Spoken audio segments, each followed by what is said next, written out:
Good evening, everybody. I know it's been a long time since you've seen us. I know it's been just a very short period of time, but it's good to see that you are joining us again. It's always very good for the board to hear that we get regular reports that people are tuning in. I know sometimes these meetings, the content can be somewhat disturbing and troublesome because this is a very tough time financially, and there are some difficult issues that school boards deal with across this nation, and you are getting a firsthand look at some of those issues because of how transparent we must be. But we're glad, again, the Board of Education is glad that you are joining us here in our homes, our offices, and watching us do your work. My first order of business is to call this meeting to order, so I am doing that. Today is April the 30th, the last day of April. My goodness. This month went very, very fast. It is now 5:37, and again, I'm calling this meeting to order. The first order of business that we consider in any municipal operation like this is we consider the United States of America's flag and what it represents. So if you're inclined to do so, please join me and my colleagues and anybody else out there in the digital world with the Pledge of Allegiance. And this time I'll just sort of turn this way. I won't stand, but I just want to stay in your visual sight so that we can all do this together. I pledge allegiance to the flag of the United States of America and to the republic for which it stands, one nation, under God, indivisible, with liberty and justice for all. Some of you may have noticed I've sort of changed my location, and I am very, very proud that looking over my shoulder, or looking over all of our shoulders, is a portrait of Rosa Parks. Very, very proud. And for those who, I know this is going to be very controversial, for those who decided not to stand up or to recite the pledge, I'm sure Rosa is cool with that because she decided to sit down when other people wanted her to stand up. So this is America, and it's good to have Rosa's picture right next to the American flag. So without further ado, Madam Clerk, do you want to begin with the speakers list? Yes, President White, good evening, everyone. This evening we have 4 speakers, and our first speaker is Jasmine Coley-Gordon. She is a staff person, and her topic is social workers. Jasmine, I am going to ask you to unmute yourself and to, I lost you, Jasmine. Come on video. Oh, I'm having technical difficulties, so please excuse me. Hi, I'm not able to start the video. Oh, wait, okay. Start, okay. I still don't see you. Okay, I'm pressing start my video and it's saying failed to start the video camera. Please wait, okay, hold on. Okay. All right, so welcome to this evening's meeting. Hi. You have 2 minutes. Okay. Hi, I'm Jasmine Coley-Gordon. As an RCSD grad myself, I know firsthand that our students need qualified social and emotional supports. When I lost my mom unexpectedly at 16, it was a school social worker and counselor who not only helped me work through my grief, but who encouraged me to go on and do everything to make my mom proud. Because of these ladies pouring into me, I now have the privilege of being a champion, an advocate, and most importantly, a listening ear for children much like myself. The proposed budget cuts to social workers would result in people like me being laid off, someone who has wanted nothing more than to give back to the very district who made me who I am. But enough about me, because the only thing that matters here is our children. When considering cuts to social workers, let's take a moment to consider the facts. Fact number 1, school social work is a specific specialty. We are trained, master, prepared social workers. We have years of experience working with children and families and do so much more than just providing mandated counseling for students with IEPs, such as providing crisis counseling, conducting suicide assessment, completing initial assessments for all students referred to IEP services, etc. Fact number 2, outside social workers can't do what school social workers do. So yes, while I was happy to hear 7.5 grant-funded school social work positions have been restored, the truth of the matter is that these social workers won't be doing mandated counseling, which means that we will still be at risk of being out of compliance. It is very misleading to make it seem like our students won't be impacted by 34, 32, or even 20 social workers being cut. So I implore you, commissioners, to continually ask the appropriate questions when discussing this topic. Lastly, fact number 3, closed schools are only creating more trauma for our students. So while it has always been important to have the appropriate trained social workers in place for all of our students, it will now be even more critical to make sure that our students have enough trained, qualified school social workers in place to handle their unique needs when returning. I implore you to partner with us in making sure that our students aren't the ones who suffer in the end. Thank you.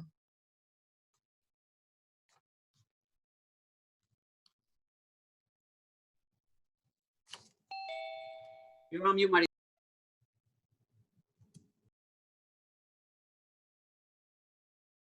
You're still on mute, Marisol. I'm so sorry about that. So our next speaker is Teresa Dunleavy. Thank you very much, Ms. Coley Gordon. You have 2 minutes, Ms. Dunleavy.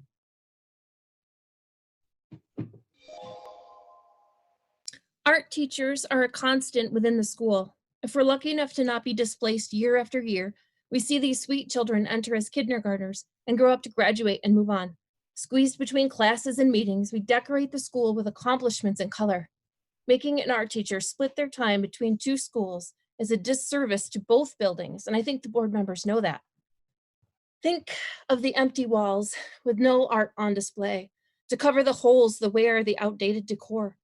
Think of the misfits who won't shine well in math, science, history, the ones who don't raise your test scores or your statistics.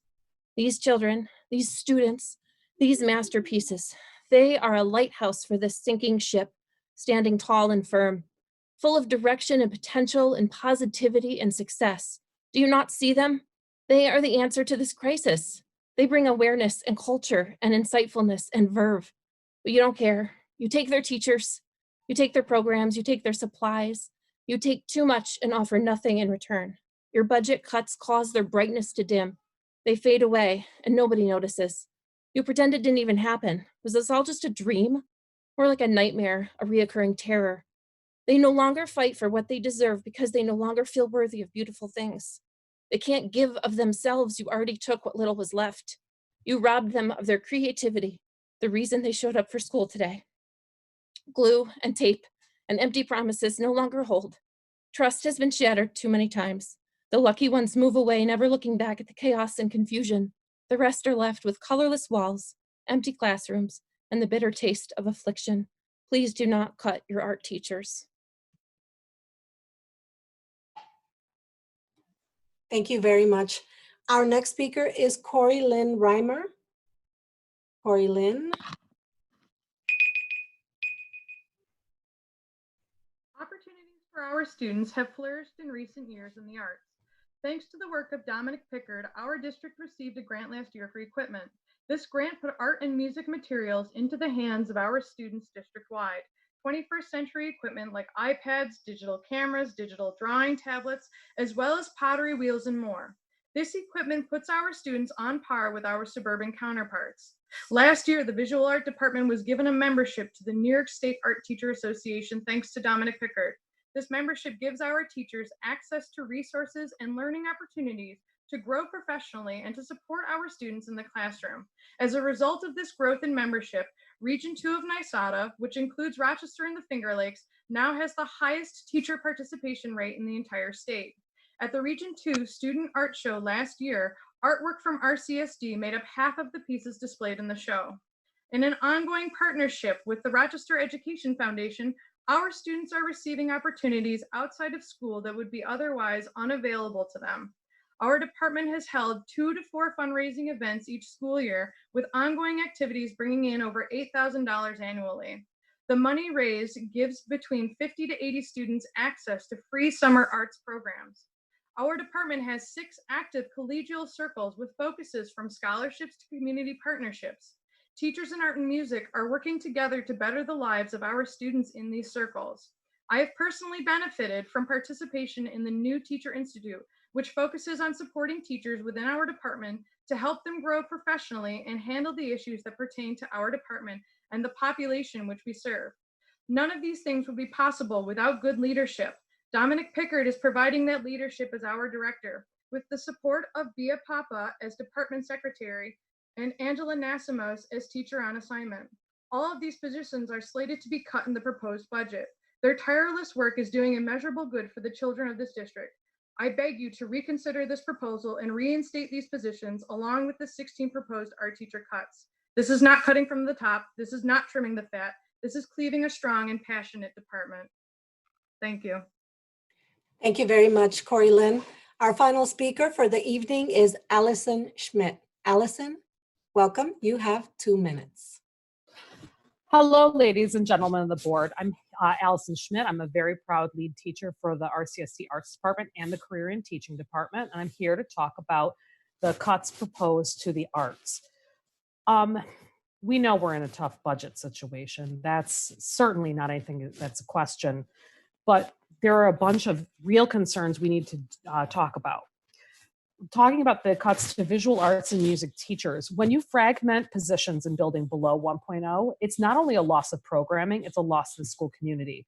Teachers that are in the building less than full time, they're unable to provide the kind of continuous presence that builds the type of long-term relationships we're desperate to build district-wide. In addition to fragmenting these relationships, the district has proposed to cut the director of arts and the secretary. That is absolutely a mistake, and I'd like to speak to you about why that's a mistake.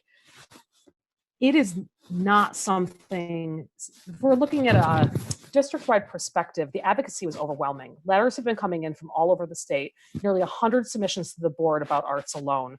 They represent parents, students, staff, community partners, and state and national content leaders who support our work and with and for students on a regular basis. These cuts to the director and the secretary will represent a massive increase to inequity. All of the other big 5 districts in New York State have not 1, but 2 or more directors to handle the load of arts education. None of these districts are wealthy, but they still value and recognize the volume of work and need for highly qualified content specialists. NISMA and NYSADA, the state music and visual art education agencies, significantly support programming and access. The consequences of inequity go further than just student opportunities. It goes to a larger community impact. The NISMA Winter Conference has been handled in Rochester for about the last 20 years or so because of the fact that the Rochester City Schools and Rochester arts community value the arts so deeply. And they've demonstrated that by refusing to cut positions even when times were tough. Ms. My Smith, concern is, I'm thank so you. sorry, but your time has expired. If you'd like to send that, we can post it on the webpage with all the other comments. President White, that concludes our speakers portion for the meeting this evening. Just want to remind folks that we encourage folks to offer up those comments. I can see sometimes the disappointment in speakers' faces when they're not able to complete. We regret that, but as our clerk has indicated on a number of occasions, your written comments, if they are submitted, will be provided to every board member, and they will also be posted on our various websites. I'm sorry, my phone is ringing here. I also want to remind folks who didn't do it today, but might be encouraged to do it at our next meeting. A public comment, as I said, is welcome. The public comment can be sent electronically to the Board of Education at rcsdk-12.org. You have to leave your name, your affiliation, that is whether you're a student, parent, community member, or activist, and the specific topic that you want to address. And for those folks who want to participate visually via Zoom, same rule applies. By 12 noon of the day of the meeting, you again have to submit who you are, your affiliation, and the topic that you will be addressing, as well as your phone number. Again, this is something that the board is really encouraging, and with COVID preventing us from having you all come to the meetings, this is the only way in which we can ensure that your opinions are heard. So please, we would encourage you to participate as I've just described. All right, so we finished our speakers list. So I would now, at this particular time, turn the gavel over to the chair of our Finance Committee, Commissioner Beatrice LeBrun. Thank you, President White. One, I want to start off by thanking the administration for allowing me to meet with them over the last 2 days, very last minute, and accommodating myself and the concerns of the board as a whole. So in an effort, so tonight's discussion is going to focus on a number of unresolved issues that still remain in the 2021 budget. In an effort to have a consensus or somewhat of a consensus on these items, board members were asked to provide comments on areas of the board budget that still needed some resolutions. So I'm going to read some of those results. However, after I'm done reading those results, if any board member wants to speak, I will, you can raise your hand and I'll call on you and you can give why you supported or didn't support a position. And some board members did submit comments and I'll read those as well with their name. So currently right now, restoring the bilingual education executive director position, Commissioner Shepard supported and wants to consider supporting the new superintendent reorganization, Mr. Ricardo Adams, Vice President Cynthia Elliott, President White, and myself. And currently, our Commissioner Amy Malloy and Commissioner Willa Powell did not support. However, Commissioner Amy Malloy said she's open to hearing more about this. So restoring the Chief of Social Emotional Learning, Commissioner Shepard again supports and considers supporting new superintendent's reorganization, Commissioner Ricardo Adams, President White, and myself. Commissioner Malloy, Commissioner Powell, and Commissioner Elliott did not support. So that's currently where we're at with those two. The amending the original UPK proposal as requested by administration and presented on Tuesday. All seven board members support. We want to support the administration. Chief academic addition to the SEG cabinet, Commissioner Shepard, also citing supporting the new superintendent's reorganization. And I'll let her speak more about that, but my understanding is as the new superintendent comes in and they want to either change the title or reorganize the SEG group, she wants to support that. Commissioner Malloy, Commissioner Adams, Commissioner Elliott, Commissioner Powell, and Commissioner Van. I personally am not supporting, but I do want to put it out there on record that the position would not be able to be filled to July 1. And if there is a new superintendent and they do some reorganization, that I would support that. There are a number of executive directors and directors that are in section 6, which we will discuss in the second and last deliberation, which is next Tuesday. So there are various positions within that section, and we're a little bit divided here. Commissioner Malloy, Mr. Adams, and Commissioner Powell support. Commissioner Elliott is undecided. Commissioner Malloy is also undecided, so she put on both, and I'll let her speak to that. No's are not supporting as Commissioner Natalie Shepard. President White said not eliminate, but perhaps reduce the numbers of FTEs based on central office priorities. For myself, it's a no. Keeping a chief of staff, Commissioner Shepard, again, consider supporting the new superintendent's reorganization. Commissioner Malloy, Commissioner Adams, Commissioner Elliott, Commissioner Powell, President White, that let the new superintendent decide. Commissioner Malloy also was in both and said new superintendent will most likely name a new chief of staff and put question mark. And then myself is a no. Keeping newly created chief of IT, Commissioner Shepard would support, again, primarily focusing on supporting the new superintendent's reorganization. Commissioner Powell, Commissioner Adams, Commissioner Malloy, some districts have in cabinet, and I think she's open, but this shouldn't be either if social emotional isn't in cabinet. Commissioner Elliott, President White, and myself are all no's. So I'll stop there in case any of the commissioners have any questions, and I can give you guys the total of where everything fell, or if you guys want to add additional comments to what was just read. Anyone?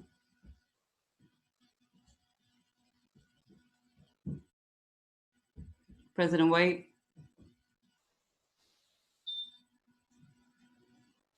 And You when gotta raise my time. Oops. Oh, I thought I was already unmuted. Can you hear me? Can you hear me? Okay. No, I just wanted to thank you, Commissioner LeBron. That was a job well done. This conversation, if we came in here without any prep work, could have lasted for hours. At least it gives us a starting point, a good starting point, and maybe makes it clear that some things don't really need to be discussed. Of course, anybody could do that, but I do want to say that was a job well done, and I want to thank the board because we came up with this process, but Commissioner LeBron had to carry it out. So I don't have anything to add other than what I put in terms of my tally. I did sort of lose track about on one of them, but you said you were going to describe it all later on, so that's fine. So I just want to say thank you for doing that. President White, which one, so I can let you know? It was after the one after amending UPK. I wasn't really writing very fast. It was the It's one that you. okay. After amending UPK, which it has 7 board members supporting right Yep. now, is the chief academic addition to SEG. That's what it was. There are 6 for that one. Okay. Thank you. That was Yes. it. And I believe Commissioner Elliott had her hand up as well. This was actually to the, I believe the question should, I'm under the question and answer section. I don't have any questions about how the vote turned out, but just about the executive directors and directors. Is this the time to ask that or later? So yes, later tonight, we're going to allow the administration. They're going to give a quick update on some things, and then we have some questions around that. But it also is going to be part of next Tuesday's deliberation, because tonight was supposed to be the second deliberation where we covered that section as well as the capital improvement plan. So we'll have an opportunity next Tuesday to specifically address section 6 of the budget book. And I have some questions already as well for that section, but next Tuesday we'll have a formal deliberation. For my executive directors and directors position, I could wait until the next budget deliberation session to ask that question? Yeah. Okay. Yes. And I'm trying to get to all the hands. I believe Commissioner Powell.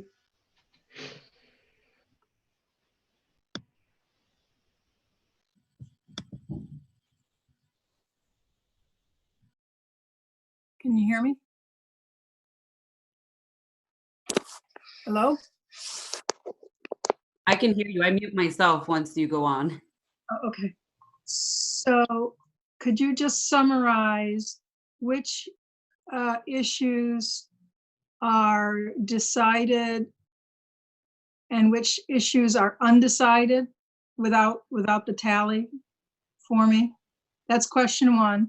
And question 2 is whose task is it then if we're doing any restoration, if there's support for restorations, which is what I thought I heard, whose task is it to find the money to pay for it?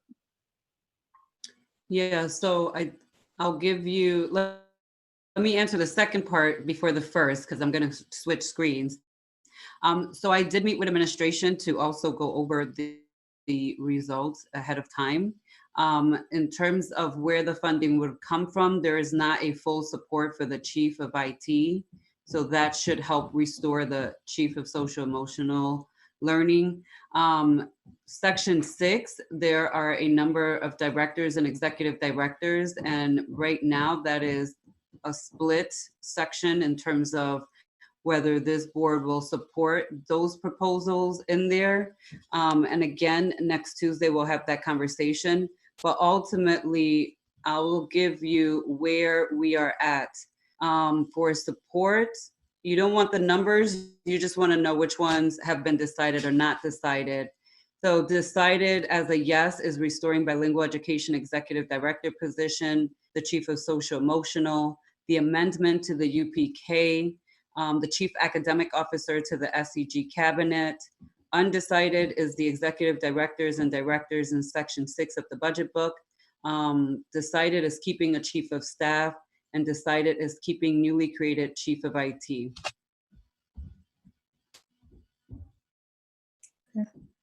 So most have been decided, and I believe favorable, that in a compromisable way to both sides. What's still not decided is section 6 and those positions in that section. And I'm going to see if anyone else has their hands raised. I'm trying to switch screens, so give me 1 second. Van, I see your hand up, and Cynthia, and I don't know if that's old. No, that's recent, but Cynthia can go first if she wants. Okay. I just want to, yeah, You're muted. You're muted again. I just wanted to be clear so that all of them, except the executive director and directors, were voted favorably. No, not all. Well, not all favorably. What were the ones that were voted unfavorably? Commissioner Powell asked which ones were decided or which ones were decided or not decided on. So based on the votes or the results, you want me to go over the Just list the again, undecided. Commissioner Ellie? The Just the undecided I mean, the unfavorable, I'm now sorry. are in section 6. Undecided No. right now is section 6. Oh, I misspoke, Commissioner LeBron. The ones that were unfavorable, that were voted against. the keeping the chief of IT, that did not get the support. The executive directors is still undecided. Those are the only 2 unfavorable. All right, thank you. Yes. Van? Yeah, this is going to sound a bit redundant, but a couple of those positions, bilingual and student support services, the decision there by the board is simply to keep the positions in cabinet. And that may offer up some additional cost because I think when they were removed, that would have been a corresponding reduction in salary, but we're not talking about huge sums of money. So I don't want people to think that this is really going to cause the apple cart to turn over. I don't have the exact figures, but I know that, Linda, did you want to say something? I do, because we need to differentiate those 2 positions. So Okay. if I can go back to the executive director for multilingual, that is a position elimination. That is not an SEG okay. position. So I want to differentiate that from the other position right now. Thank you for that correction, Linda. That is correct. So my remark only pertains to social emotional. That's a minor, given our large budget, salary differentiation. We're basically, the board was just saying, hey, listen, keep that person on the cabinet. But as Commissioner LeBron has pointed out, there are a number of positions that are either undecided or rejected that would provide that more than balance for keeping that bilingual person, that bilingual position in. The other thing that I wanted to say and piggyback on Commissioner Shepard's point, that I hope it goes without saying that new superintendent will come in and he or she, whoever that is, interim or permanent, obviously is going to have a significant say with respect to who is in his or her cabinet, because as my colleagues know, but maybe the people out there in the community don't know, the board doesn't decide who gets to fill those positions. We get to decide whether it's funded or not, but the superintendent gets to decide who is hired and who gets fired. So I just wanted to remind us, folks, of that. And again, I wanted to repeat, I think I don't think this throws us into disarray, because as Commissioner LeBron and others have pointed out, there's a good balance of those that we kept in and those that are undecided and those that it seems like the board is saying, no, don't add back. So if we were, for example, to go through with this budget and add the bilingual, which is Deputy Superintendent Quick indicates is a bigger figure financially, because we're adding that person, because that was supposed to be a cut. There are more than enough positions in the fact that the board has said, hey, listen, either we're undecided. I know in one of mine, I said, well, I think it was the tech pieces. I said, well, I'm not saying get rid of all of them, but maybe some of them. So I think that for folks who are listening, I don't want people to go, oh my God, we're back at square one. We are not. This can be easily resolved because the board, intentionally or unintentionally, reached a good balance between what you should have and what you have not. And that was a question that Terry was always asking us. I'll be honest, he wasn't always allowing us to give the answer, but this is a perfect example of, okay, if you're going to keep something in, what are you going to keep out? And naturally, we figured that out. So again, I would say good job. And thank you, Linda, for allowing the question to be asked and answered. And you're about to hear our answer. You've heard our answer. So thanks, Commissioner LeBron.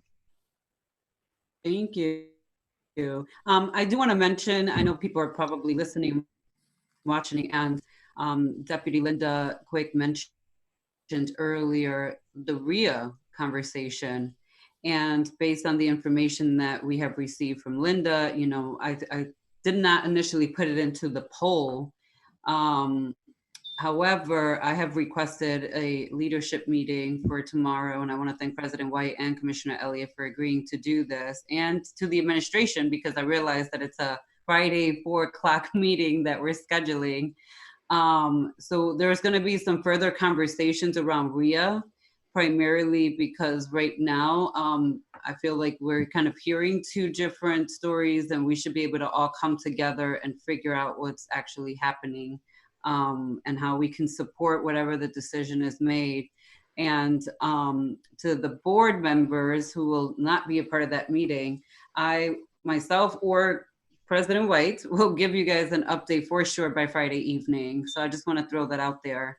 So that decision, originally I felt that it was strongly decided on, but at this point I don't know where we kind of stand on that, but we don't have a lot of time to make that decision. So we will get back to you all with more information. So with that said, I'm gonna actually turn the meeting over to Linda for her presentation. Oh, I'm sorry. Oh, that's no worries. Go ahead, Amy. Okay, thanks.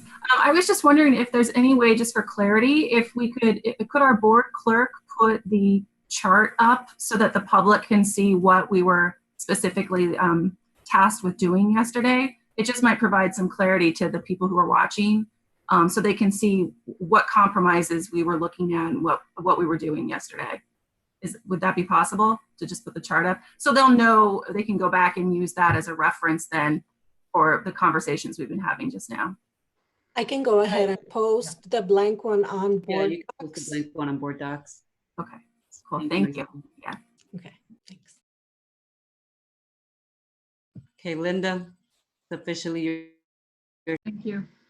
And I will ask that Marisol and Kali, if you could put up the presentation. Chairperson LeBron, I think Vice President Elliott had a question. Yeah, I'm sorry. that's all right. Thank you, Commissioner LeBron. I just wanted to, because I didn't share this, but I didn't think about it until the president referenced what Commissioner Shepherd was saying. These decisions, when for me, in making these decisions, what I want to also keep in mind too, as Commissioner Shepherd and the president has indicated, it really is up to the next superintendent to make the decisions of who's going to be in the SEG group.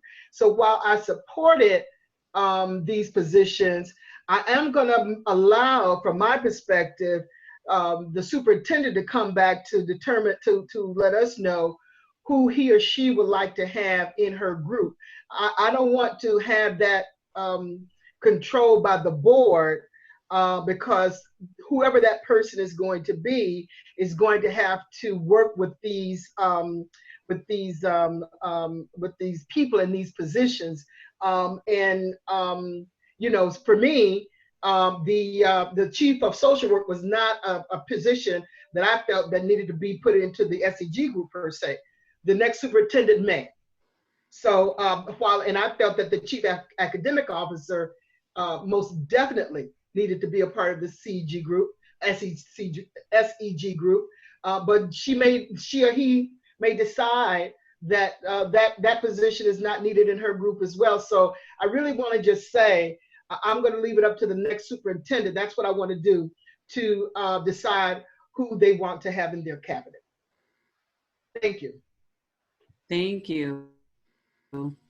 Okay, if no hands are raised, I officially am turning it over to Deputy Linda Quigg. Thank you, Commissioner LeBron.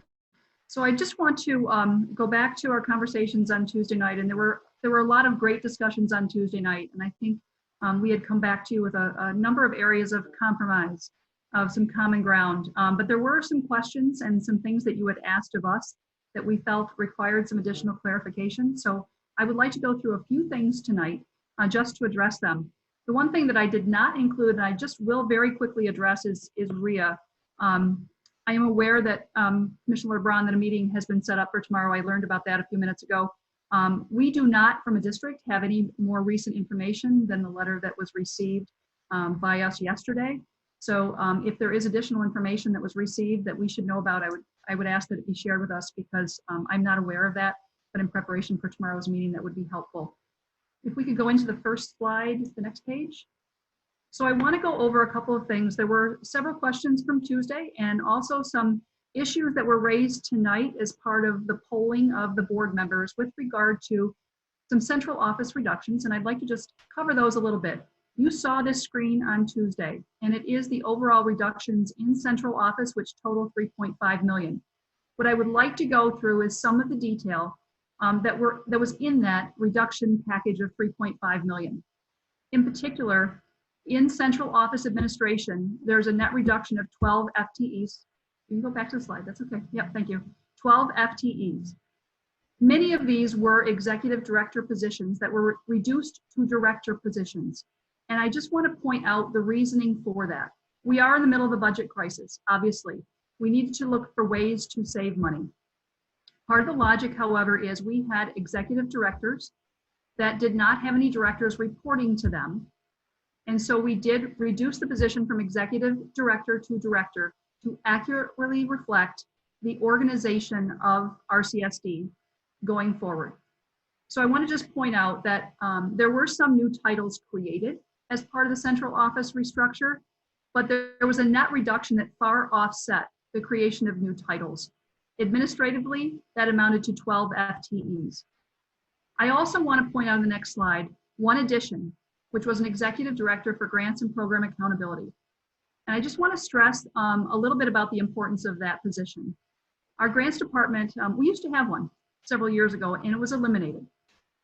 I don't know exactly the reasoning why, but it was, and it left us with a void in that department. We annually receive approximately $150 million in grants, and that's a pretty sizable amount. We did, however, in the past several months, get feedback from New York State Education Department recommending that we implement changes in our grant management so that our use of grants aligned with our district initiatives and priorities. They also wanted us to maximize our grant funds and not leave grant funds on the table, so to speak, or return them. So they actually approved the structure that you see in the budget book, a restructure, I should say, the budget book of that department. I want to stress that in that restructuring, there is zero impact on the general fund through the creation of this department. The positions are grant funded. The grant funding, as you know, and I think we explained last Tuesday, is desperately needed now, and we have relied upon it heavily to save positions and programs for the remainder of this year going into next year. So I think it highlights the importance of the department and the need for department. We also need somebody in the future to look for more business and foundation grants to help support the work that we do. We need a dedicated person or people to do that. And this department will be charged with that responsibility. I also want to stress that in the other big five, including both Buffalo and Syracuse, they have grant departments, and their staffing is even bigger than the staffing that we have recommended to you, although they only receive the same amount of grant funding that we receive. So we do feel that this is a very important program for us. There were also questions raised about counselors and social workers. I think multiple commissioners asked about our staffing ratios, so we would like to put it out there so everybody can see what we do have in those two buckets. So first I'll talk about counselors. For 2021, we are recommending 77.4 counselors in our budget. We have 5.5 counselors assigned to our K-6 elementary buildings, 1 counselor assigned to placement, and 70.9 counselors assigned to our 712 buildings and programs. So we used a ratio when we started the process of 250 to 1, 250 students to 1 counselor. In reality, if you were to run our numbers, the actual average ratio at our 712 programs and buildings is 155 to 1, well beneath the 250 recommended ratio. Now we'll move on to social workers. For 2021, our budget contains 93.5 social workers. And these are social workers that can support mandated services for students. In other words, IEP services that are required for our students. The recommended ratio from the New York State Social Workers Toolkit is 50 to 1 for students who need intensive services. The actual ratio for social workers to students who need intensive services is actually 26.1 as an average for our students. But on top of the 93.5 social workers in the budget, in the general fund, we have additional social emotional supports that we are providing to our students in 2021. We have 9 social workers assigned to the special education department. We have 5 social workers assigned to the student support services department. Those are centralized social workers, a total of 14. On Tuesday, as part of our proposal, we restored 7.5 grant-funded social workers by reducing our instructional coaches. We also have 2 other buckets of supports that I want to just point out, and I think we were asked about this. We have 49 FTEs in the Help Zone counselors and crisis intervention prevention specialists through the Center for Youth, and we have 6 FTEs through Catholic Family Services. This is the totality of our staffing for counselors and social workers, and we felt it was important that you saw all of those numbers and the community could see them as well. Now I want to address a little bit about Executive Cabinet, SEG Group. Over the course of this budget cycle, we've made several changes to the SEG Group. We started with a reduction of 5 total SEG positions. That was prior to Tuesday's amendment. On Tuesday, we brought back a proposal to you to add Chief of Specialized Services back to the Executive Cabinet, so our net reduction is now 4 FTEs from that group. We've reduced from 16 to 12. We did consider heavily the makeup of this group. This team is comprised of positions and structures that are going to allow us to effectively and efficiently operate as a district and strategically achieve our academic goals. This administrative team that worked on giving you a proposal on Tuesday night delivered a budget that is balanced, but more importantly, academically sound. We firmly believe the children of Rochester are at the heart of this budget that we've proposed to you, and we would ask again that you support the revised budget that we have presented to you. Thank you.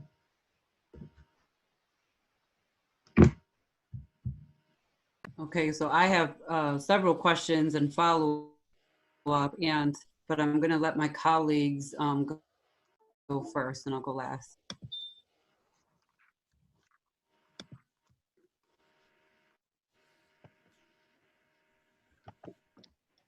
President White?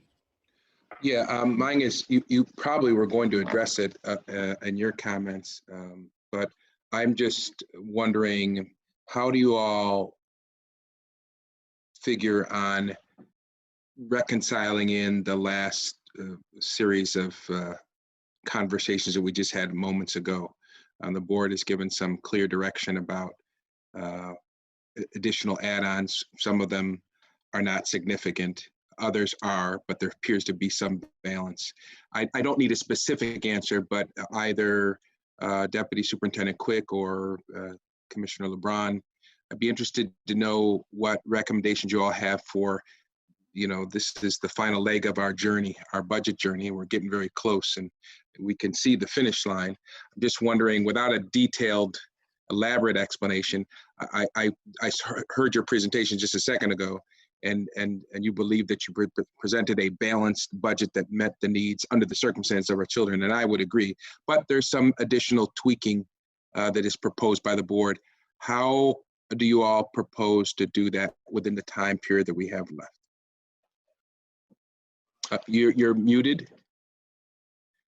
Deputy Superintendent, there you go. Thank you, President White. I did hear Commissioner LeBron mention that next Tuesday would be an opportunity to look at directors and executive directors.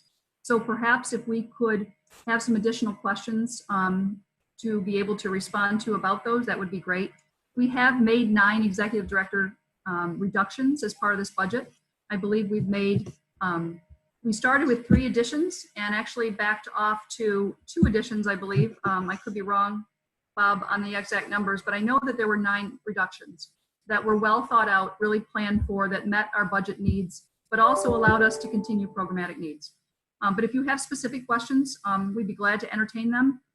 Again, we are charged, the superintendent and his administrative group is charged with making recommendations to you, using our expertise and the background we have and the supports that we have around us to make a recommendation to you as to what an appropriate staffing model would look like.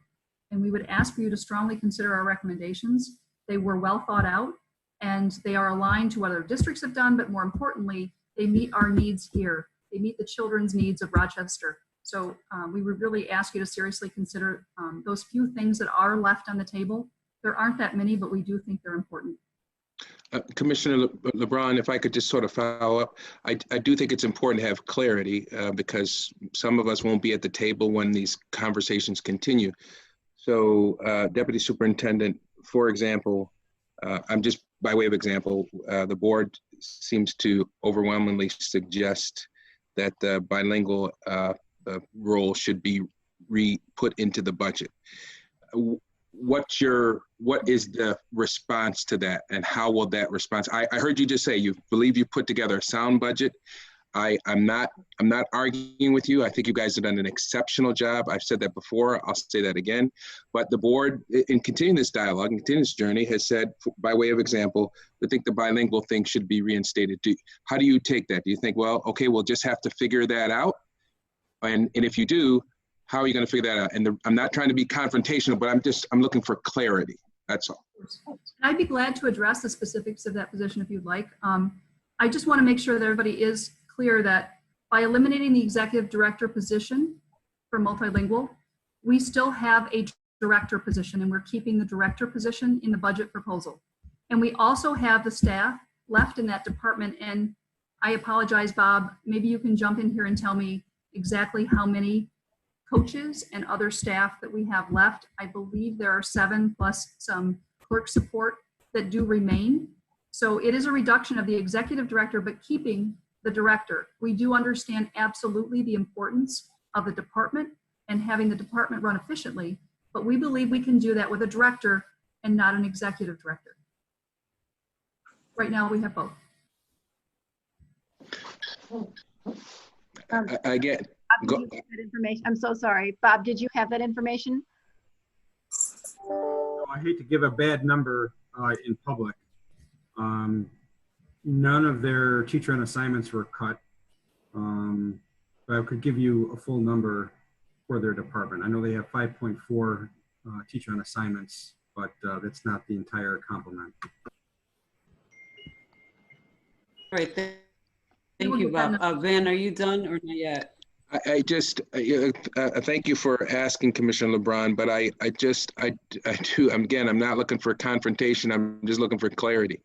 The board, I don't have the numbers that you have, Commissioner LeBron, but I did take some notes, and it looked like at least 5 board members wanted that. And with all due respect to your viewpoint that you're at capacity and that you can meet the needs of this community with what you have. And I suppose any board member could listen to that and say, okay, yeah, you know what? I changed my point of view. That's absolutely the opportunity to do that. And I appreciate you offering that up. But just assume for a moment that board members didn't, that they felt in their experience, which is different from yours, but in your experience that they needed that position. If the board didn't change its mind and the numbers that were presented by Chairperson LeBron, and I'm just using this as one of many examples that we have tonight, because again, I want clarity. Because it would not be good if we left this meeting and people didn't understand what was to happen next. But given if people don't change their mind, what would be the process? Because as you correctly point out, it is the board's, ultimately the board's decision. We should be listening to you all. And by the way, so that people don't miss a point, we have been listening to you all. You made major revisions, and by and large, the board went along with them, right? So we did listen to you. But there may be things in a democracy where maybe we don't.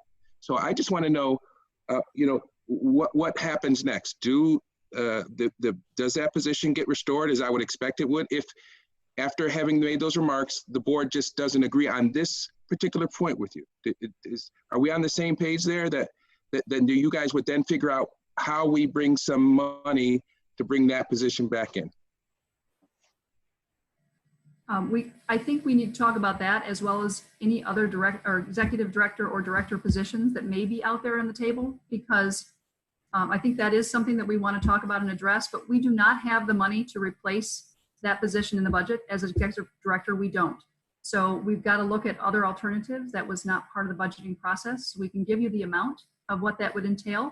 Is it my understanding that you still want, and this was a question, both positions, executive director and director, because that would restore both, and we do not have the money for that.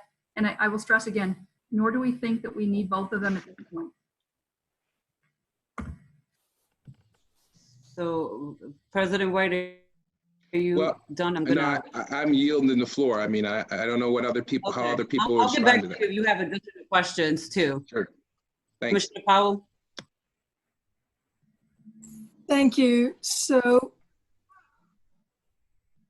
the proposal that you presented to the board, you outlined that where an executive director only had one report, the director, not multiple reports, that was your criteria for the decision to eliminate the executive director. I wonder how many of my colleagues understood that to be the case when they were casting their votes, or in our straw poll vote, because it was presented as though it was a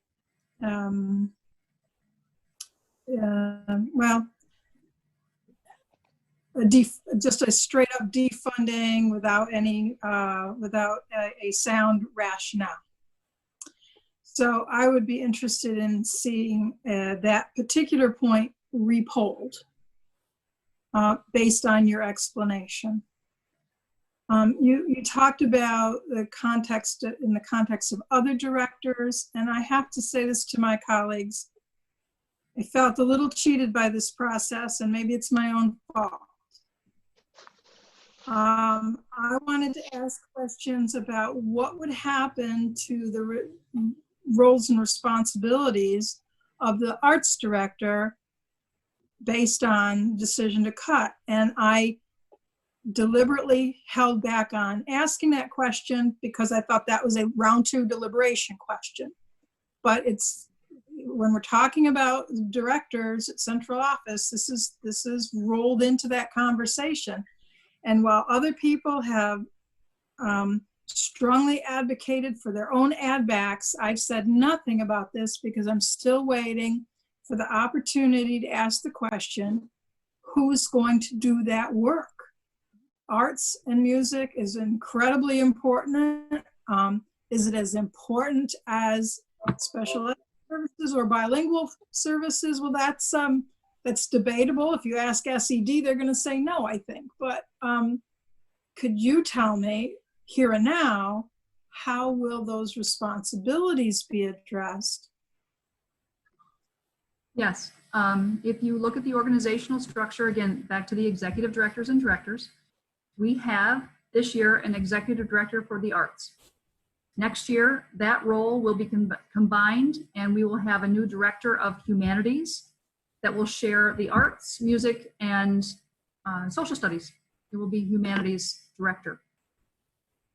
Again, we're doing more with less, but it is part of our restructuring of the department. Commissioner Elliott?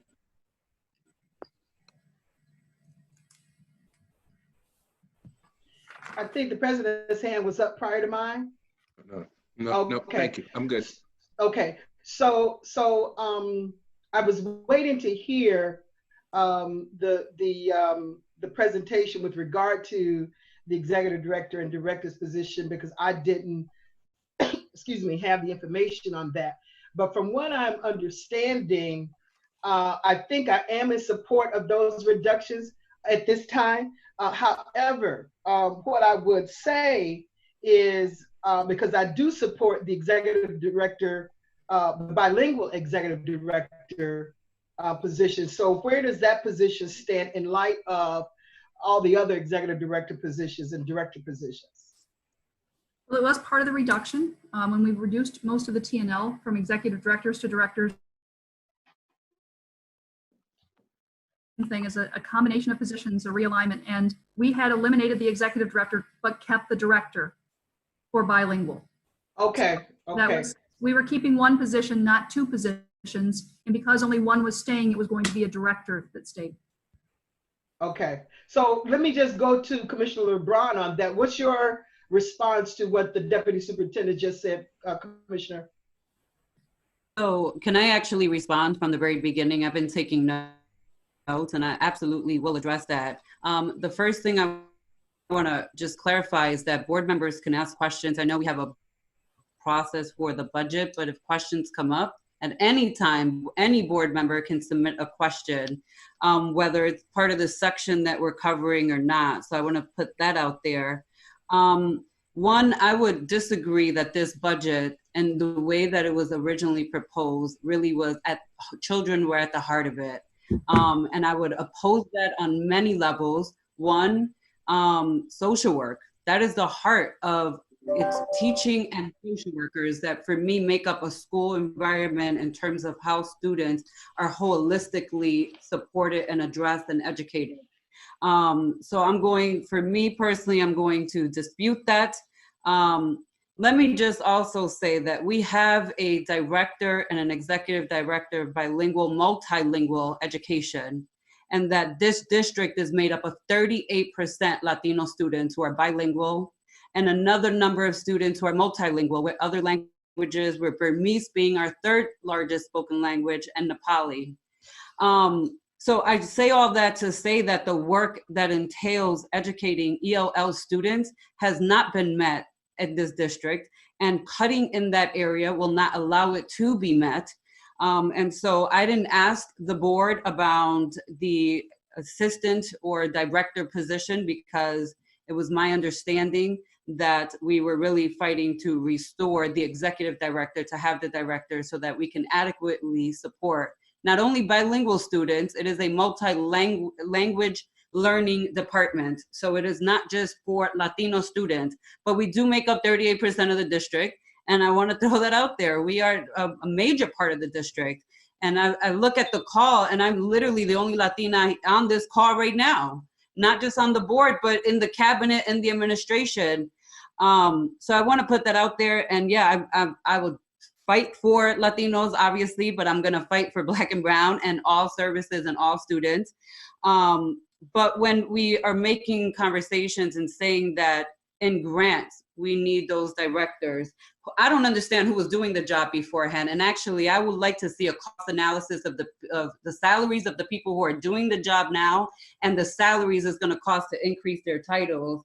The other piece is that I don't want to get stuck on just the executive director and director titles that are listed on page 39 of section 6. That is just one example where you see a lot of these executive director titles that are new FTEs. I want to bring the board's attention to page 16 of section 6. There is an executive director of program efficiencies. That is a brand new position. It is slated to be under the chief of staff. And I'm telling you guys right now, if you are adding an academic SEG person, there are other positions in there that were created. So to say that these positions are going to directly benefit students while we're cutting the services and programs of people who provide services directly to students, I can't buy that. And I just want to throw that out there. And it's my understanding that, you know, we're in a situation where we technically right now had a presentation that was originally started with a superintendent who is no longer here right now to present this budget or make the changes. And so we're in uncharted waters here with regards to that. But ultimately, the board has the final say on a budget. And if the board decided as the board collectively to do this polling. And I remember reading some of the issues that I would be polling for, and everyone agreeing that these were the issues that were still outstanding. And it was my bet that I missed RIA because I thought we were kind of in one position.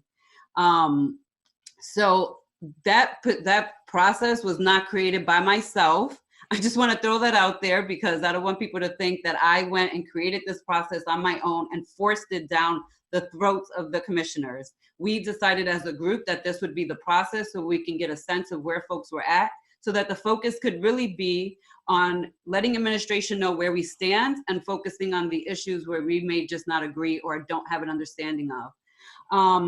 And just since I brought up and mentioned RIA, we were provided on Tuesday with an email that apparently came back in February. That was the first time the board had ever seen that information about the CAP report for RIA. And I took the time today actually to not only read that email, but the additional email that came from NYSED. I could not find specifically where NYSED said this district should not have a transitional program. I looked for it, couldn't find it. However, there were some pieces in there that really I questioned and were red flags for me. And one of those was the amount of students who failed to take the ELA or math test. And I requested that information directly from Mary. She provided that information and it's contradictory to what was in the letter. So I requested the emergency meeting. I believe that there are two narratives around RIA and that the only way we're gonna be able to resolve that is if the board leadership has a meeting with administration and the leadership at RIA to really hammer this out. So I'm gonna put it all out there since we're throwing it out there, but please do not give narratives that are not factually true around some of these director and executive director titles. And if there's funding for those positions, then there should absolutely be funding for an executive director and a director for bilingual and multiple language education. And I'm done with that. I don't know. President White.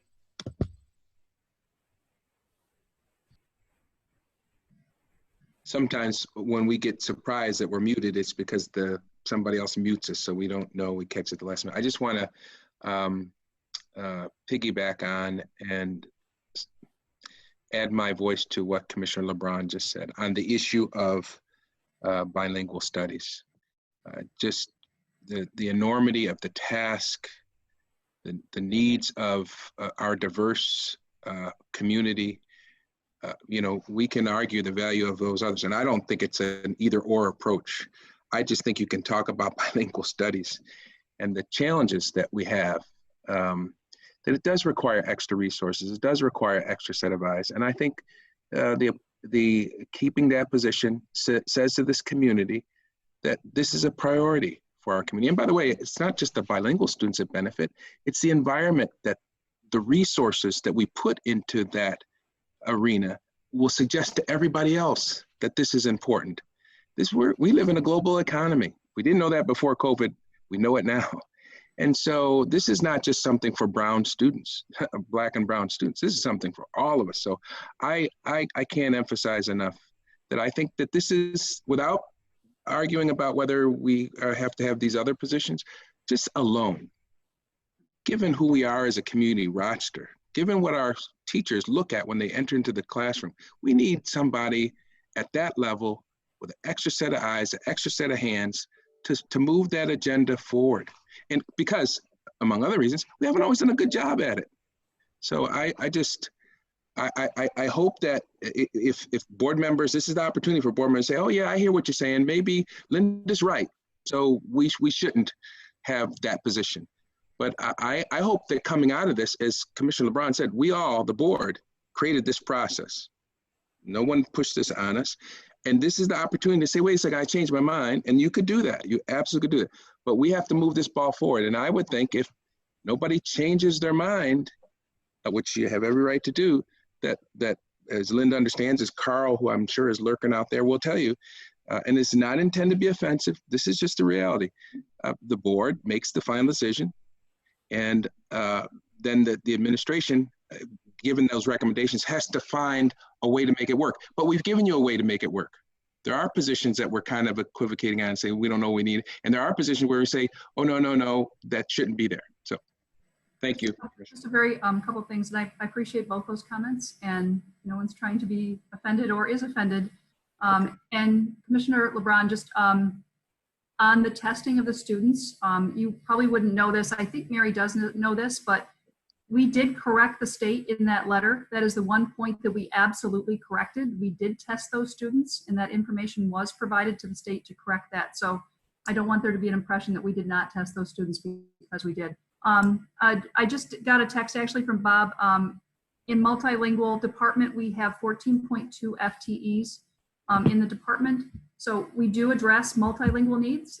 I would not want to be stuck with just that title of bilingual and thinking that we're not addressing all of our multilingual needs in every language. But there are 14.2 positions in the department right now. So we have been trying to address them, and I hope we've been, maybe not always well, but we're improving.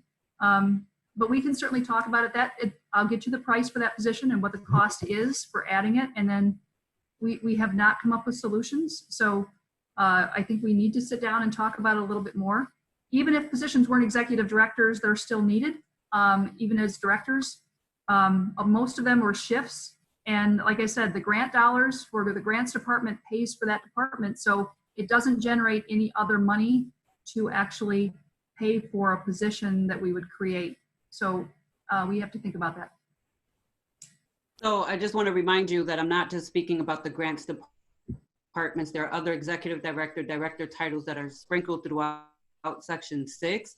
And so I just want to remind you that that's what I'm specifically asking for. Commissioner Malloy and then Commissioner Shepard. Thank you, Commissioner LeBron. Just a quick question, just to switch gears. As we discussed executive directors and directors, I heard that social studies is now falling under the Director of Humanities. Has it always been under that department? No, they were all separate departments under executive directors. So there was never a director of social studies, but there was an executive director of social studies? This year, it was executive director of social studies. I can't speak to what it might have been before if it was a director. I think it was, and eventually was moved to an executive director. But under our reorganization, it would be Director of Humanities that encompasses both the arts and social studies. I'm a little concerned to hear that it's been put with the arts, though. Social studies, considering that there are new exams that are going to be out for the U.S. history or students just next year. And so I just have a concern that that's a lot for a single department to do. So I'm wondering, how are we going to support our students as they get ready for this U.S. history exam?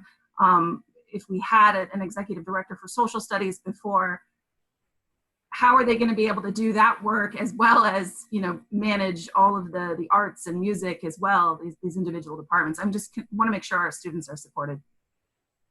That's a great question, and we absolutely agree. We do have some support that we have pushed in the past in the way of teachers on assignment, but we are really expecting a lot from each of our directors in TNL right now. But we also need those instructional coaches to help support it in the CAO, which you very graciously supported, which will help us with the rollout of standards, whether it's reading, next gen, and that's not just ELA and math, that's all the content areas. So it would be a true group and team effort to make all of those pieces come together.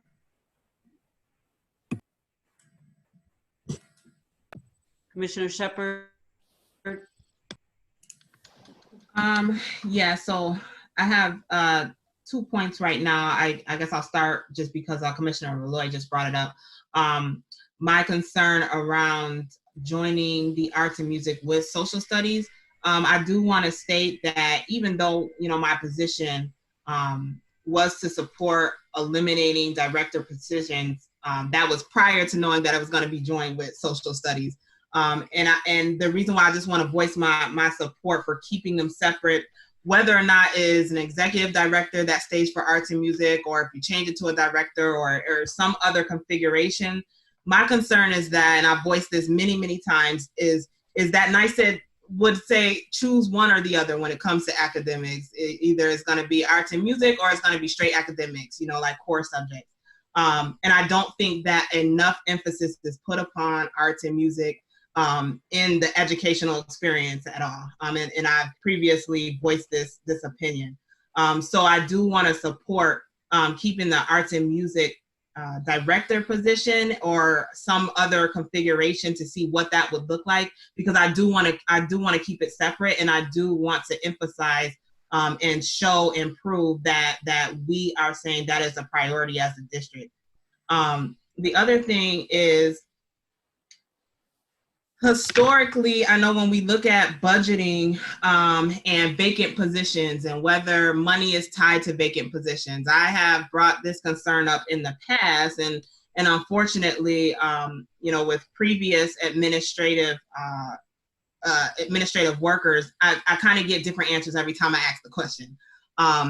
So tonight, what I heard was that executive directors will be those positions will be turned into directors.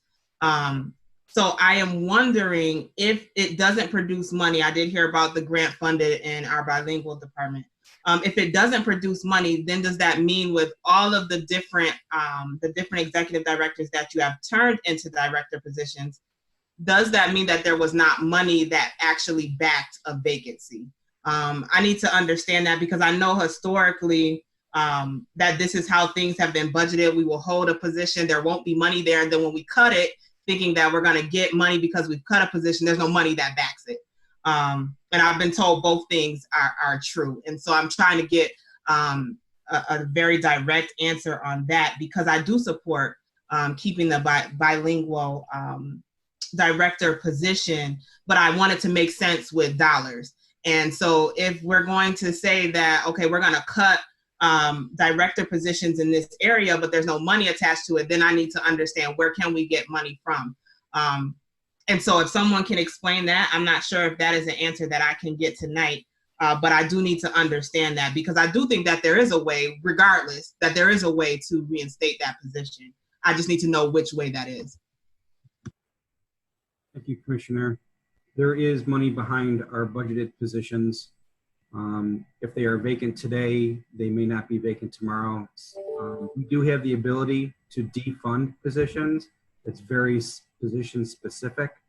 I would never be able to answer a question on a Zoom meeting of any given position, but generally they are funded.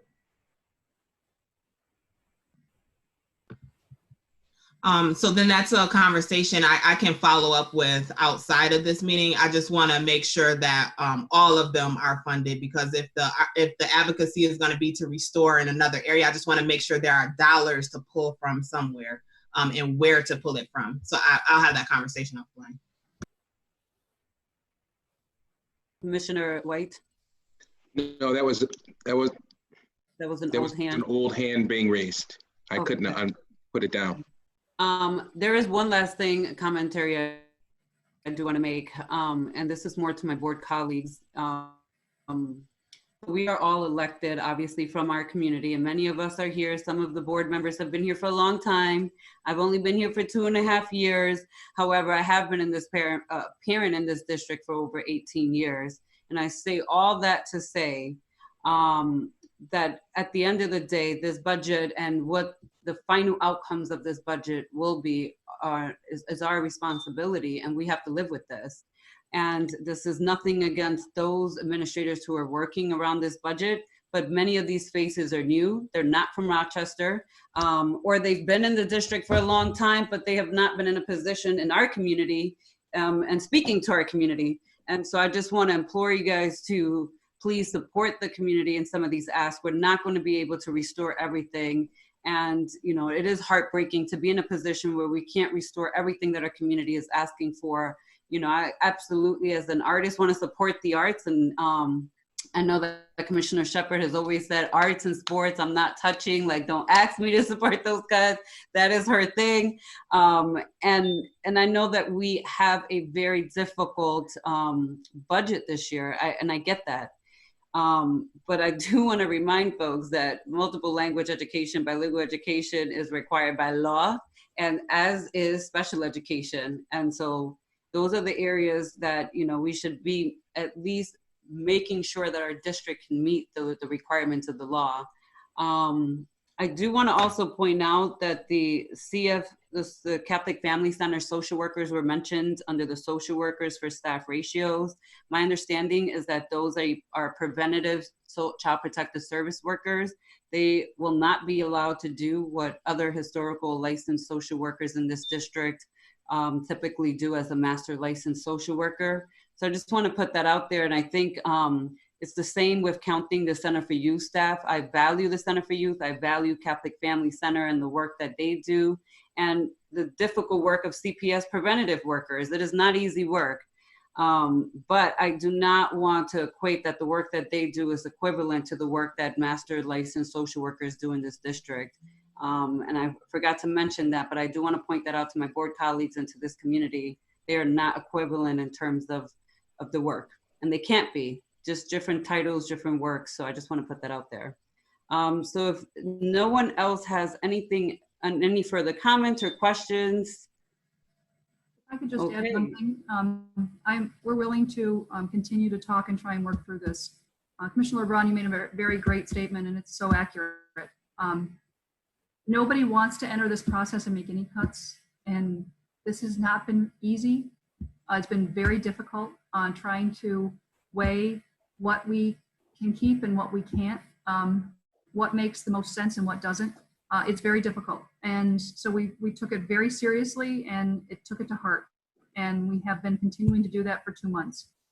So we'll continue to talk. You know, one thought, you will have a new superintendent coming in. So when it comes to SEG, your outgoing superintendent made some recommendations. I would ask that you consider sticking with those until the new person comes in.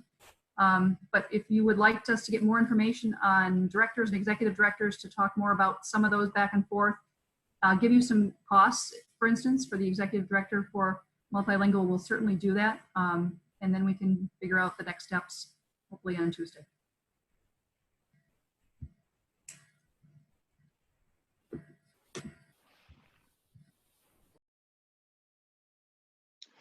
Beatrice, is your screen frozen?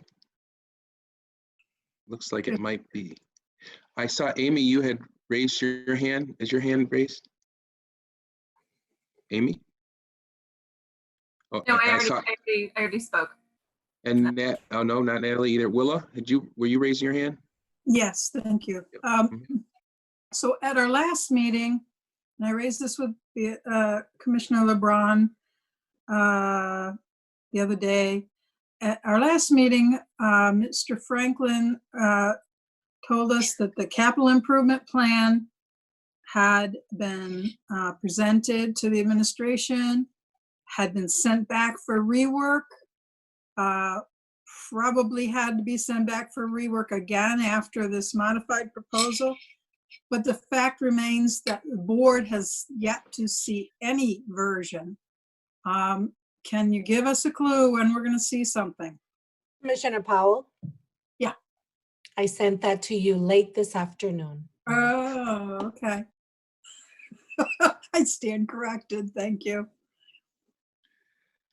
I don't see anybody else who's raised their hand. It looks like probably Commissioner LeBron is probably trying to get back into the meeting.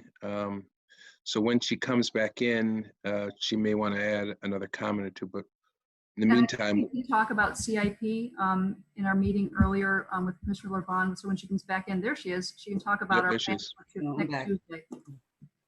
Oh, I'm sorry about that, you guys. I got booted off on my end, my Wi-Fi. Hold on. So, Linda, I just want to acknowledge that I did hear what you said, and then I froze on, you guys all froze on my screen, but I was frozen on your screen, and then I got booted out. And so I think that supporting some of the recommendations in the SEG cabinet is where a lot of my board colleagues stood on many of the new positions in terms of allowing the new superintendent to come in and make the decisions. But then there are just some that we just don't want to fund.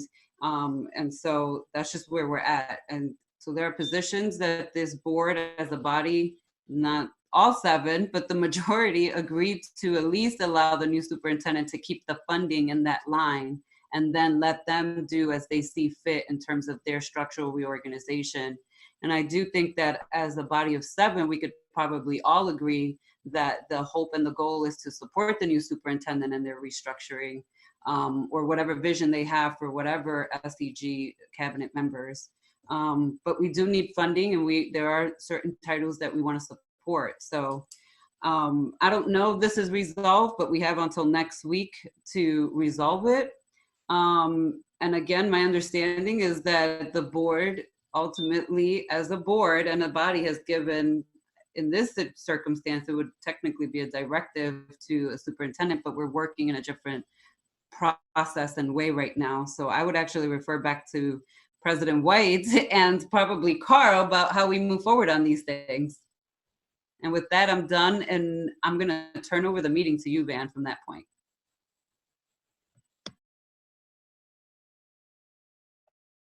Again, I want to reiterate what I said at the very beginning of the meeting, or when I turned over the gavel.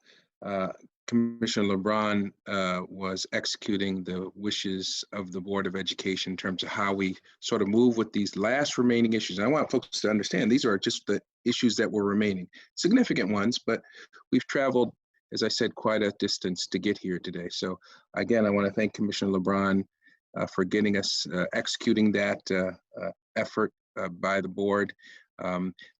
This conversation is not over, but again, no one's trying to pull, any strings, but in the end, how it will be resolved is how the board, 7 of us, 5 of us, or maybe just 4 of us, have decided these last remaining issues should be resolved. But I want to, before I really conclude, I want to say on the issue of curriculum and the need for staff and folks to fill that void, let's not forget, because we've talked about it quite a bit, we've invested a lot of money over there on Main Street, East Main Street, the EPO. They have developed a full-blown curriculum. We own that. We have a proprietary interest in that. If you want to talk about all money we spent over there, well, let's get a return on our investment beyond East. There is no reason why, and my comments would probably be to the next interim superintendent. We should take full advantage of that investment. These folks have been looking at the next generation standards for the last 4 years, and they've implemented, by most people's accounting, a pretty successful approach. We own that, folks. The whole idea was, when we created that EPO, is it would exist as an incubator of success, an incubator for best practices. They have a good curriculum. My goodness, we should be using it. And so some of these positions that we're talking about hiring, maybe the work has been done. As the old saying goes, no need to reinvent the proverbial wheel. Let's find out what they got going on over there and let's use it. And it may obviate, it may get rid of the need for, hiring all these folks to implement some next generation standards, because they've already been implemented over there at East. So the other thing I wanted to say, yes. Oh, sorry. I was just going to say, just to add something, it's also very culturally responsive. Everything we're doing over there. Thank you, Commissioner Malloy. So let's really look at that, and that probably is something that, as a number of people have said already, is a dialogue that we would have with our next superintendent. Linda, while we've engaged in this dialogue, and I'm not saying this to my colleagues, so they know better, but maybe some people out there don't, we appreciate you and your team's work. The fact that we would be talking about these other issues, it's our job. But that doesn't mean we have not listened to you. And by way of example, Linda, and to your team, if I had had my way, we would have restored all 31, 32 social workers. But we listened to you. I mean, there are areas where obviously we're still apart. But really, if I had and everybody knows, I'd have restored all of them. And you would have had to figure out but you were like, wait a second, there is a way to do this. And so we listened, but I don't want you to miss this, or anybody to miss this. We really appreciate. Let me just let that marinate a little bit. Linda and your team, we really appreciate you standing in the gap and doing the job. It could not have been done without you. And so I want to say, on behalf of the board, thank you, thank you, thank you. And those other thank yous are for all those people who I know did the work with you. So cabinet members and so forth. So, President White, from yes. the whole team, I just want to say thank you for allowing us the opportunity. And nobody wants to make cuts, and I appreciate that the board was so receptive to Tuesday night. Hopefully the federal government does come up with some more money and we don't have these discussions much longer, but we'll certainly be hoping and fighting for it. And that I'm glad you mentioned that's a good point to sort of end this part of our discussion on. That fight isn't over. You all know people are looking at that issue. There may be a CARE Act 3.0, and I know there are people advocating for that. I know I, myself, and other colleagues on this board and people in Albany are doing that. So it ain't over until it's over, and that we may get the resources. There's people that are going to be cut. Teachers. I mean, I didn't talk about it, but who arts. The research is very clear. The arts help our children in mathematics and sciences. So no one. I'm glad Commissioner Shepard pointed that out. But because we're cutting, folks, doesn't mean that we don't appreciate what you do. We just got to continue to find a way to support, because every service that is offered, especially the teachers in the arts, we appreciate you. But the money is limited. So. President White, yes. Commissioner Powell has had her hand up. Yeah, I get it.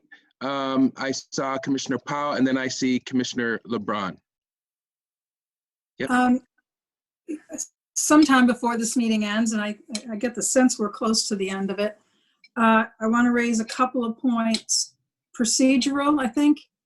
We have a whole section in the budget book devoted to policies and that guide the budget development and so on. There's one policy that we have on the books that has been, and we've talked about the fund balance policy a lot. Don't need to talk about that again because the intention is to follow that policy. But the parent preference managed choice policy requires 3 placement centers, 1 in each zone. This budget clearly doesn't do that. So if in the narrative section of the budget under policy, we could specifically speak to that lack being somewhat historical, but also a financial constraint. And if in the resolution where we approve the budget, if we could have a resolve that specifically waives the section 3, item 1 of that managed choice policy. We have not in the past explicitly acknowledged that policy any more than in the last couple of budgets we explicitly acknowledged the fund balance policy. So I would like for us from a procedural standpoint to speak to that in the budget and in the resolution. That's not asking too much, is it? And then I have one other point. Sure. Go ahead. I'm just looking. Are you waiting for a response? Or an acknowledgement or something. We will definitely look at that, Commissioner Powell. Okay. Thank you. Thank you. My other point is, I don't know how, I'll use the phrase dug in. I don't know how dug in Ms. Quick and Mr. Franklin and others are on the budget they offered us prior to this conversation. But one of the things we can do, procedurally, is they could advance the budget that they have settled on, and we as a board could advance an amendment so that they can stand by the policy, the budget that they advanced and are prepared to defend, and that we therefore take ownership of those changes. It's purely procedural, but it allows us to get over this hurdle. And if there's only like literally 2 positions, one going out and one coming in, that be swapped, then that's a very simple amendment for which the board can individually weigh their considerations and decide whether they prefer the budget as presented versus this whole conversation. It's a way that the administration can move forward with integrity, and the way we can move forward with integrity as a board. Just food for thought. Man, you're a mute, but I'm gonna speak. Yeah. I saw your lips moving. Thanks. Actually, I actually want to thank Commissioner Powell for that option, and I certainly will look into it first thing tomorrow. So, Carl, I'll be bugging you as well, but I'll do some research on my own before I reach out to you, Carl. I do want to ask. This is also what I was going to say before I got booted off. That this original presentation or budget was really the vision of a superintendent who is no longer going to be with us. And so I have no heels dug into what was presented at this point, but I will dig heels for those things that I believe in, and obviously social emotional learning and bilingual education, obviously. So I say all that because I forgot to mention that point, that this is really someone else's budget that is now being presented by his team, but he is no longer here to have these conversations. And so it's a vision for someone who's not going to be here to implement them. And we as a board should be conscious about that too. Lastly, the RIA thing, I wanna go back to when I mentioned the data around RIA and testing, and Linda mentioned that was what was responded to the state. But I just want to put on the record that you did not send us what the administration's response was to the state. What you sent us was the state's response to the administration about their concerns about RIA. We never saw a response. And so when I got the data to some questions that the state had, and I got the data points from someone else, that raised some flags for me. And it's very difficult to feel like I, as a board member, can trust what I'm hearing from administration when we're operating in this way. And it almost feels fragmented. And so that I say this again to say this is another reason why I called this emergency meeting and asked our leadership, our president and vice president, to be a part of it. And Commissioner Vice President Elliott is also the liaison for RIA, so that we're at least getting all of it all at once from both sides. We can kind of hash through it. So I just want to put that out there, because I know that you said that you guys acknowledged that to the state, but that was not acknowledged to the email to the board on Tuesday.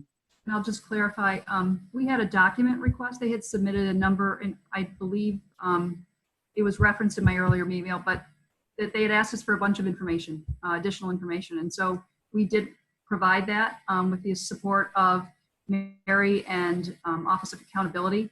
And in that response, we were able to, correct that information, but it was an information request, not a response to that particular letter that we got yesterday. We have not responded to that. I'm not sure it was asking for a response at this time. So.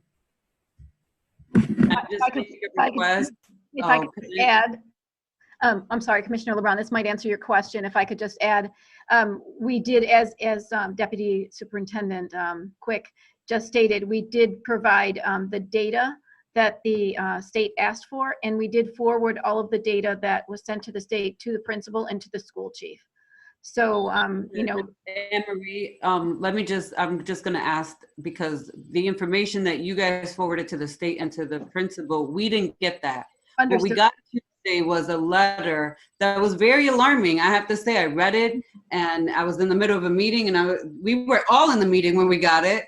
But I reread it today with the letter from yesterday, and it presented a number of red flags. But some of those red flags were addressed and corrected through a response to administration to the state. We never got it.